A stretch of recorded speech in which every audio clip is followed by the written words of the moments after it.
छत्तीसगढ़ के दुर्ग जनपद में रहने वाले ललितेश यादव एसटीएफ में सिपाही थे और बीजापुर में उनकी पोस्टिंग थी। परिवार में उनकी पत्नी रीना यादव और 3 बच्चे थे, जिनमें 11 और 12 साल की 2 बेटियां और 9 साल का एक बेटा आदित्य था। संपन्न और खुशी परिवार जिंदगी अच्छे से गुजर रही थी। ललितेश यादव सप्ताह में 1 या 2 बार ही घर आता था। बाकी के दिन दुर्ग में ही किराए के कमरे पर रहता था। ललितेश और रीना की शादी को करीब 13 साल हो चुके थे। 25 अप्रैल को दोनों की मैरिज एनिवर्सरी थी। इस अवसर पर परिवार ने घूमने का प्लान बनाया हुआ था। इसके लिए ललितेश शनिवार सुबह रिजर्वेशन कराने के लिए गया हुआ था। इसी दौरान उसकी एक परिचित युवती उसके घर पहुंची तो पत्नी ने उसके लिए चाय बनाई और चाय देकर अपने काम में व्यस्त हो गई। उस समय एक बेटी नहाने गई हुई थी, जबकि दूसरी पूजा कर रही थी, जबकि 9 साल का बेटा आदित्य सोया हुआ था। तभी अचानक उस युवती ने सोते हुए बेटे पर चाकू से हमला करना शुरू कर दिया। चीख पुकार सुनकर रीना बेटे को बचाने के लिए दौड़ी तो उस युवती ने उस पर भी हमला कर दिया।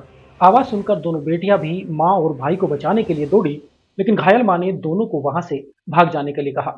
मां की बात सुनकर एक बेटी तो बाथरूम में छिप गई, जबकि दूसरी ने बाहर जाकर शोर मचा दिया। शोर सुनकर पड़ोसी आए और किसी तरह से उस युवती को काबू में किया। लोगों ने उसके हाथ से चाकू छीनकर पुलिस को सूचना दी।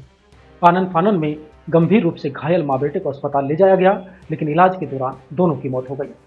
पुलिस ने आरोपी युवती को गिरफ्तार किया और फिर उससे पूछताछ की, और जब पूछताछ की तो फिर एक हैरान और परेशान करने वाली कहानी सामने आई। दरअसल इस युवती का नाम सरोजनी भारद्वाज था, जो छत्तीसगढ़ के जांजगीर की रहने वाली थी।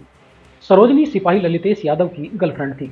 करीब 1 साल पहले फेसबुक के जरिए दोनों की मुलाकात हुई थी। शादीशुदा होने के बावजूद ललितेश यादव इस युवती के साथ दुर्ग में एक तरह से लिव इन में रह रहा था।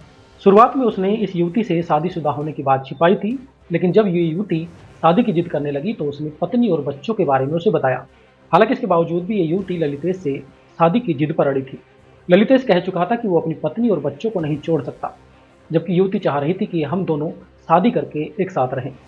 पुलिस के अनुसार आरोपी युवती सरोजनी एक दिन पहले भी ललितेश के घर पहुंची थी, लेकिन उस समय ललितेश ने उसे समझा बुझाकर वापस भेज दिया था। लेकिन ललितेश ये नहीं जानता था कि उसकी एक गलती उसके परिवार के लिए काल बनकर सामने आएगी। फिलहाल युवती को तो पुलिस ने गिरफ्तार कर लिया, लेकिन ललितेश यादव अपनी जिंदगी की सबसे बड़ी भूल के लिए खुद को कभी माफ नहीं कर पाएगा।